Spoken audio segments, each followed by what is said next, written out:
خواتین حضرات، میں آپ سب مسافروں کو کارواں سرائے میں خوش آمدید کہتا ہوں۔ میں جانتا ہوں کہ آپ کا قافلہ ابھی ابھی رکا ہے، سفر کی تھکاوٹ آپ پہ طاری ہوگی، آپ کے اونٹ جو ہوں گے پیاسے ہوں گے، گھوڑے جو ہوتے ہیں بھوکے ہوں گے، لیکن یقین کیجئے کہ ہر کارواں سرائی کی طرح یہاں بھی ایک اسطبل ہوتا ہے جہاں اسپیشلسٹ ہوتے ہیں، اور وہ آپ کے اونٹوں کو پانی بھی پلائیں گے اور گھوڑے بھی جو ہیں ان کو چارہ کھلائیں گے، ان کی مالش بھی کریں گے۔ آپ بھی تھکے ہوئے ہیں، لیکن یہ داستان کو دیکھیں بیٹھا ہوا ہے، تو تھوڑی سی گفتگو میں آپ کے ساتھ کروں گا۔ السلام علیکم خواتین و حضرات۔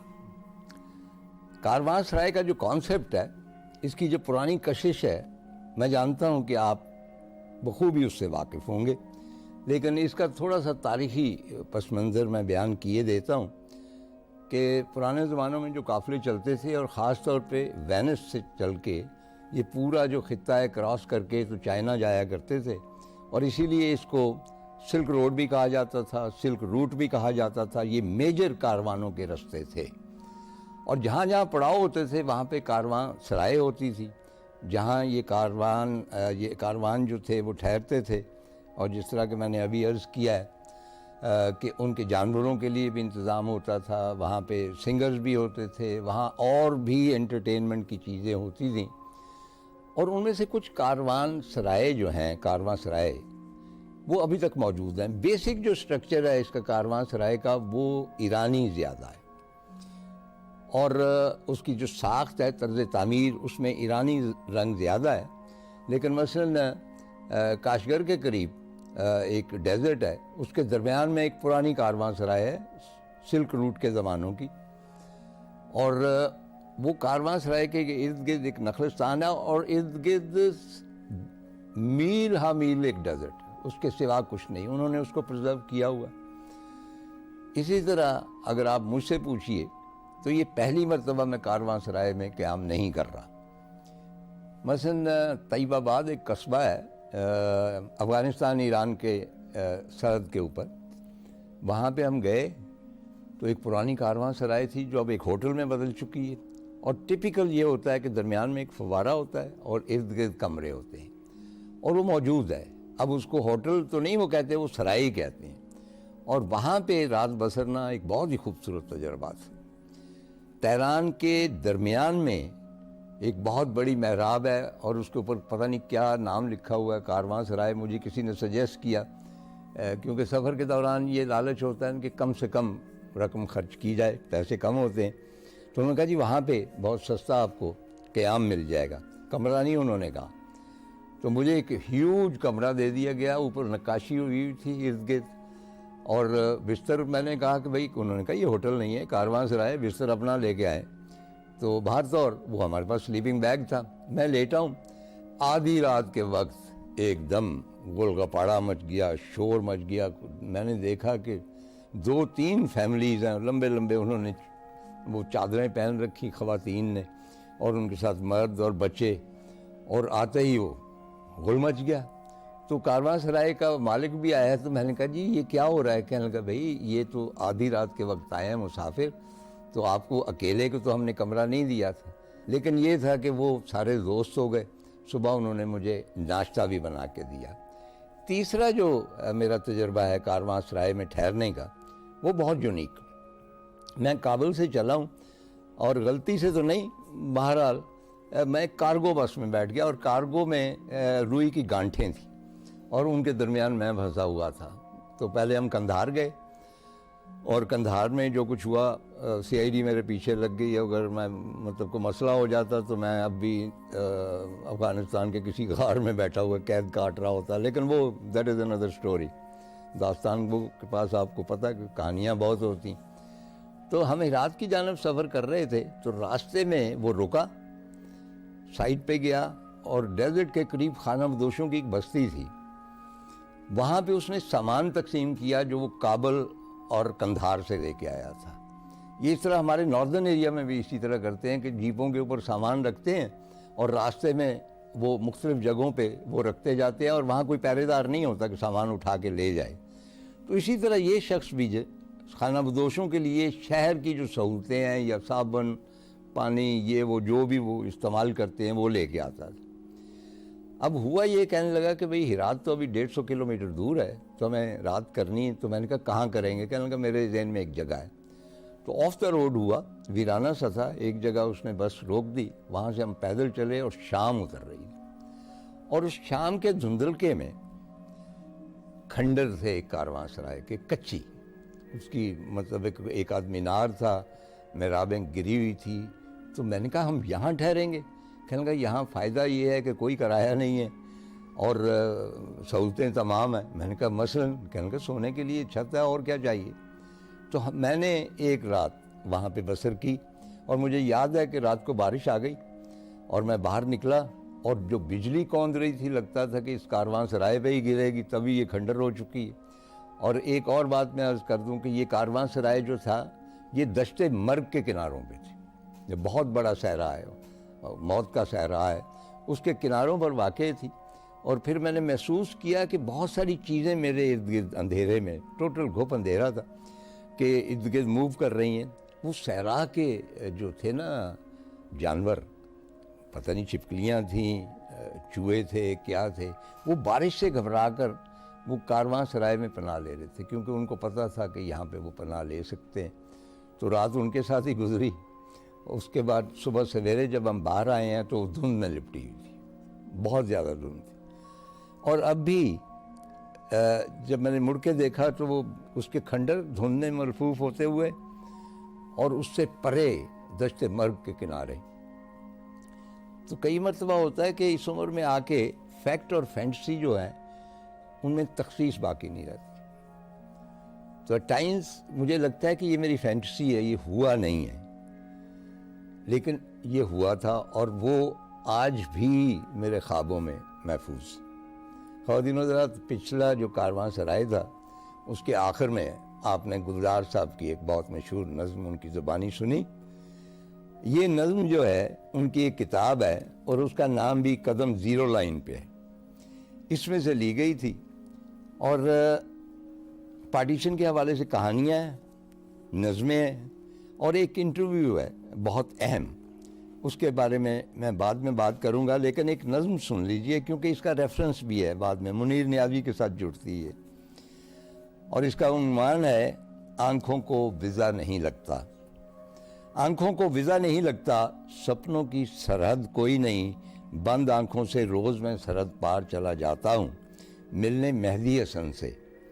سنتا ہوں ان کی آواز کو چوٹ لگی ہے، اور غزل خاموش ہے، سامنے بیٹھی ہوئی ہے، کانپ رہے ہیں ہونٹ غزل کے جب کہتے ہیں سوکھ گئے ہیں پھول کتابوں میں، یار فراز بھی بچھڑ گئے اب شاید ملے وہ خوابوں میں، بند آنکھوں سے اکثر سرحد پار چلا جاتا ہوں میں، آنکھوں کو ویزا نہیں لگتا، سپنوں کی سرحد کوئی نہیں۔ جوگندر پال میرے بھی دوست تھے، سیالکوٹ کے رہنے والے تھے، بہت بڑے لکھاری تھے، بلکہ ہندوستان میں جو میرے ناولوں کا چرچا کیا وہ بیسیکلی جوگندر پال نے کیا۔ تو جوگندر اور گلزار آپس میں دوست تھے، تو جوگندر کی بیٹی، انہوں نے ایک ان کا سکریتا پال اس کا نام، انہوں نے ان کا ایک انٹرویو دونوں کا ریکارڈ کیا تھا، جو اس لحاظ سے بہت اہم ہے کہ جو کچھ یہاں پہ بیان کیا گیا ہے، پارٹیشن میں جو ٹریجڈی تو اس کو کہتے ہی نہیں ہے، یہ تو ایک مہان ٹریجڈی، اس کا میرا خیال کمپیریزن کہیں بھی نہیں ہو سکتا۔ جیسا کہ میں نے آپ کو بتایا تھا کہ یہ دنیا کی شاید سب سے بڑی ہجرت تھی، اتنی نقل مکانی، مور دین 10 ملین پیپل مووڈ، میرا نہیں خیال کہ دنیا کی ہسٹری میں کہیں ہے۔ اور نقل مکانی ہوتی ہے تو اس میں کچھ سیفٹی ہوتی ہے، لوگ بہتری کی طرف جاتے ہیں۔ یہاں کچھ لوگ جو نقل مکانی کر رہے تھے ان کو پتہ نہیں تھا کہ ہم اپنی منزل پر پہنچیں گے یا نہیں پہنچیں گے۔ تو اس حوالے سے انٹرویو کے دوران گلزار کہتے ہیں کہ ایک چھوٹا سا واقعہ مجھے یاد ہے، ایک گورا سا لڑکا تھا جو ہمارے اسکول میں صبح کی دعا کروایا کرتا تھا، ایم بی مڈل اسکول، سبزی منڈی، دلی۔ میں نے دیکھا ایک سردار اسے کچی سی رسی سے باندھے روشن والا باغ کی طرف دھکیلتا ہوئے لیے جا رہا ہے، ایک بچے کو کچی سے رسی سے باندھے ہوئے دھکیلتا ہوا لیے جا رہا ہے۔ کسی نے پوچھا کہاں لیے جا رہے؟